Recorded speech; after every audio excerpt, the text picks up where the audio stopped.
Everyone, আমি এখন আছি কক্সবাজার সমুদ্র সৈকতে। তো আমার সাথে আছে আমার ছোট বোন। ও ফেনী থেকে আজকে আসলো খেলাধুলা শেষ করে। সো বলতেছে দাদা চলেন একটু বিচে যাই। সো তাকে নিয়ে বিচে আসা।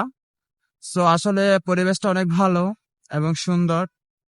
তেমন বেশি মানুষ নেই আর তেমন বেশি ক্রাউডও নেই, একদম ঠিক আছে, পারফেক্ট, যেটা হচ্ছে সমুদ্রের সাথে যায়। সো বোনের মনে হয় মুড অফ, কারণ তো সারা রাত জার্নি করে আসছে, খেলে আসছে। এই কোথায় যে ফেনী ফেনী থেকে। সো ফুটবল খেলে আসছে যেহেতু টায়ার্ড।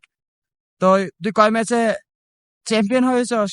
3 ম্যাচ থেকে 1 ম্যাচ হেরে গেছি, 1 ম্যাচ জিতছি আর 1 ম্যাচ ড্র করছি। হ্যাঁ, তার অনুভূতি গুলো হয়তো বা আপনারা সবাই শুনেছেন।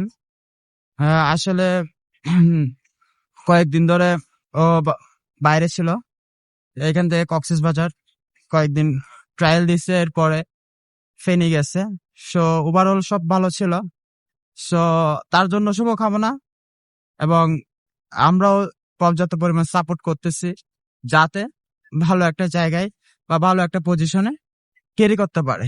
সো ধন্যবাদ, সবাই ভালো থাকবেন, সুস্থ থাকবেন, বাই বাই।